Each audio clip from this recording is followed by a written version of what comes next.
On February 2nd, 2026, a hard-working young mom in Momence, Illinois, begins her workday, opening up the bar that she successfully owned, preparing to welcome patrons from the rural community.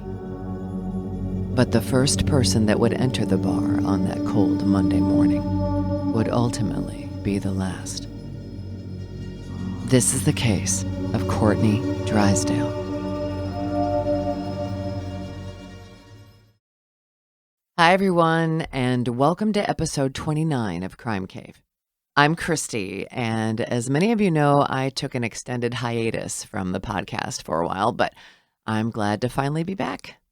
When deciding what case to cover, jumping back in, I was really drawn to this one. This crime happened about 15 miles from here, and I actually drive through Momence several times a week. While preparing for this episode, I decided to take a chance and reach out to Courtney's fiancé, a gentleman by the name of Neil Trudeau. And he was gracious enough to meet with me to talk about his life with Courtney and what made her special. We ended up speaking for several hours, and one of the first things he said to me was that he wanted people to know that she was more than just a woman who owned a dive bar. I hope this episode reflects that. So let's get to know Courtney Drysdale. Courtney Marie Drysdale was born March 8, 1995, to Glenn Novotny and Dawn Drysdale in Oak Lawn, Illinois. She had two brothers, James and Robert. Courtney spent the early part of her childhood in southern Illinois with her mom. Given that it wasn't the most stable living situation, Courtney eventually moved to the southwest suburbs of Chicago to live with her dad. But as time went on, that arrangement would have its own set of challenges. In 2013, shortly before she turned 18, Courtney gave birth to her daughter, Aubrey, who, by all accounts, was the absolute center of her world. As a young parent, Courtney worked incredibly hard to provide for her little girl and was described as a loving mom known for her warmth and kindness. She and Aubrey eventually made their way to Momence, Illinois, a small town of about 3,100 people, roughly 50 miles south of Chicago.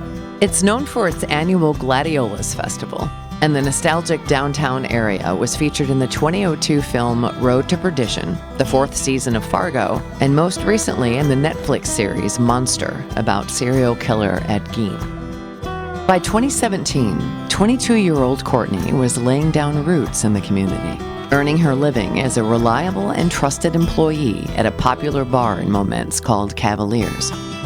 Patrons described her as warm, generous, family-oriented, and deeply connected to the local community. A coworker described her as the nicest person, someone who would be there for people when they were going through things, even pushing her own problems aside to make sure they were happy. One night in March of 2021, Courtney would find her own happiness when she met the love of her life, Neil Trudeau. During a shift at Cavaliers, he was a patron, and the two started talking. It turns out that they had actually crossed paths a year before. But on this night in 2021, they took turns choosing songs on the jukebox and realized they had very similar tastes. Neil would later tell me, "Music is what gave us our start." A Momence native and self-employed since 1998, including welding, rigging, and other businesses, Neil struck me as very kind, sincere, and thoughtful, with an incredible work ethic. I asked him to share what he could about Courtney's personality. He said she loved road trips, her favorite color was powder blue, and her all-time favorite movie was Dirty Dancing. She learned how to bake sourdough bread from scratch, and when a regular at the bar had taught her about chickens, Courtney decided she wanted at least 20 of her own. Although she wasn't the biggest fan of cats, when she found several kittens in distress, she took them in and bottle-fed them until they could be on their own. Neil also noted that Courtney was very generous. She got involved in benefits she cared about, and was also a huge tipper, like 30 to 40%. She worked hard for every dollar she earned, but she wasn't stingy. She understood what it took to work in the industry. Now, if you've been keeping track of dates here, yes, there was an age difference. 21 years, in fact. But that didn't matter to them. Neil referred to Courtney as an old soul, a 26-year-old woman that loved Elvis and Old Country by Hank Williams and George Strait, who embraced motherhood at a young age and overcame a rough childhood to build herself a new life. Neil felt perpetually 30, but he also shared that he's been through numerous tragedies in his own life and persevered as well. They were the right fit.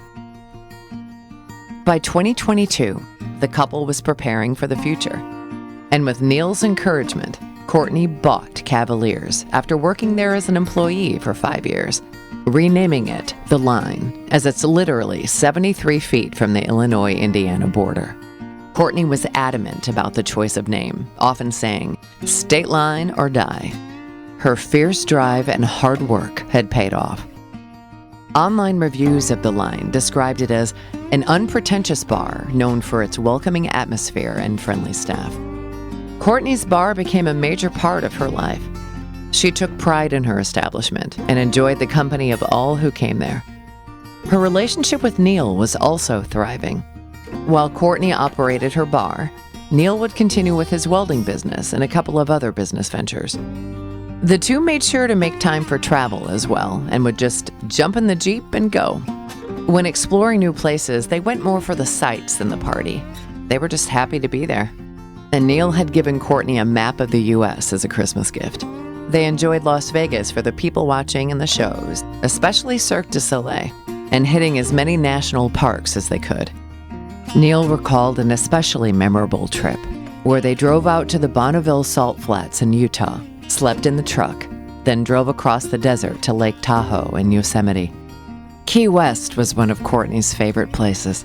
In fact, it was where Neil proposed to her on her birthday in March of 2025. February 2nd, 2026 started out as a normal Monday morning. Courtney arrived at The Line, working alone to get the bar ready to open by 11 a.m.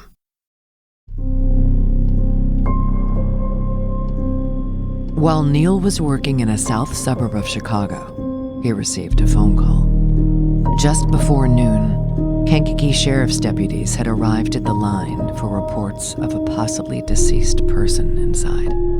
Neil immediately accessed the bar's surveillance system on his phone and saw the scene play out as clear as day. A tall black male in a neon yellow safety jacket approached the business while carrying a clipboard. He walked in the door while Courtney was on the phone behind the counter. The footage showed him circling the horseshoe-shaped bar, showing a gun and demanding money from the register. Despite Courtney's cooperation, the suspect shot her twice in the head before fleeing the scene. Neil saw the whole thing. Investigators immediately asked for the public's help in identifying the killer and offered a $5,000 reward. Although the gunman attempted to remove what he believed to be a digital recording device from the wall, thankfully, he failed miserably. And clear images of him, as well as the white BMW he fled in, were released to news outlets. Kankakee County Sheriff Mike Downey said they were overwhelmed at the response from so many people throughout the community, and a flood of tips and information was provided to their investigators. On February 3rd, just 26 hours after the killing, a team of task force members and police officers ultimately tracked him down. The killer was identified as 47-year-old Julius Burks Jr. A SWAT team surrounded a home on Rhode Island Avenue in Hammond, Indiana, where Burks was living with his girlfriend for the last year and a half, and he was taken into custody. So what do we know about Julius Burks Jr.? In 1995, when he was 15 years old, he was already a murderer.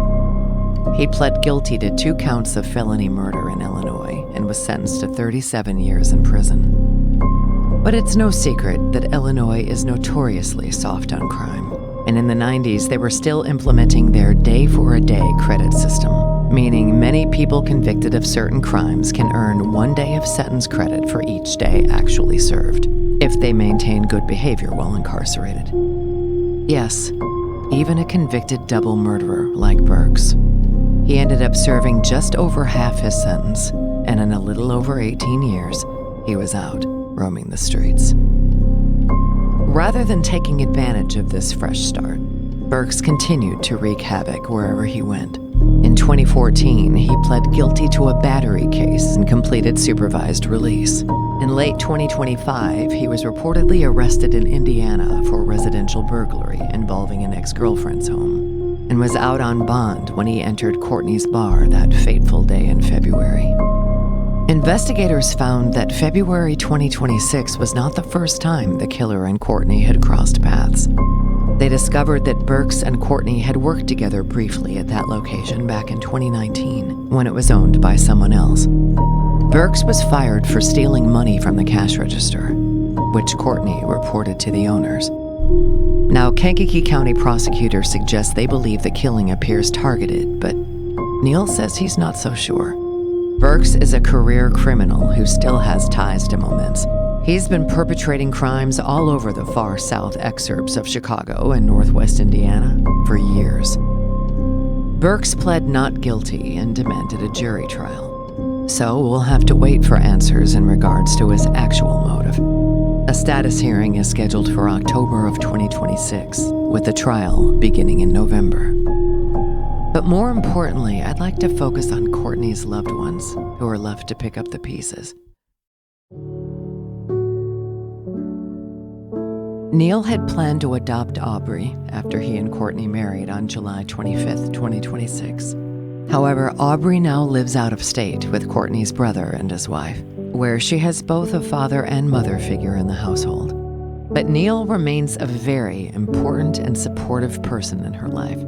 For example, he drove 20 hours to see Aubrey in a school recital, then drove the 20 hours back home. 40 hours of driving time for a 3-hour visit. That's the kind of love and dedication he has for her. The community of Momence is still deeply affected by the loss of Courtney. After her death, the Hearts of Mercy and Compassion team delivered a heart on a cross to be displayed in front of the line, inviting neighbors and visitors alike to pause, reflect, and honor her memory. And 5 months after the tragedy, it's still in place. As this case winds its way through the justice system, the question remains: why was this career criminal and convicted murderer allowed to run the streets and continue wreaking havoc with a slap on the wrist? I asked Neil what he would like to see happen. He's on a quest to change laws. Illinois' day-for-day credit policy was the predominant system until June of 1998, 3 years after Burke's first murder conviction, when the state enacted its first truth in sentencing law, which eliminated day-for-day credit for many serious violent offenses, and instead required offenders to serve either 85% or 100% of their sentences. However, it's possible this disastrous day-for-day credit policy could be making a comeback in Illinois. During the 2025-2026 legislative session, lawmakers introduced the Credit for Change Act. This proposal would restore the day-for-day credit policy for nearly everyone except those serving natural life sentences. It's clear the state of Illinois has not learned its lesson. Neil is committed to taking steps to ensure that doesn't happen, saying he's tired of criminals running everything, and that we need criminals to serve their time. Although Courtney's sudden loss has left a deep void for her family, friends, and patrons of her beloved bar, she's clearly remembered not for the tragedy of her death, but her fierce, loving spirit, the pride she took in her business, the kindness towards her customers, the joy she had in her heart, and the love she had for her family and friends. A persistent, fiery light that can never be extinguished.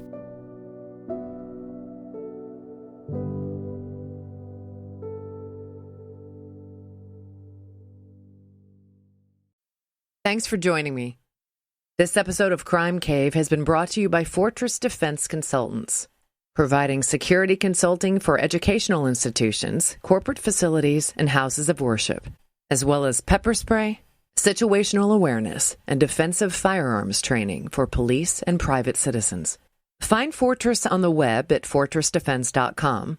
Contact Fortress directly at 219-303-0206 or email them at info@fortressdefense.com. Avoid being the subject of a future episode of Crime Cave. Train with Fortress today. Until next time.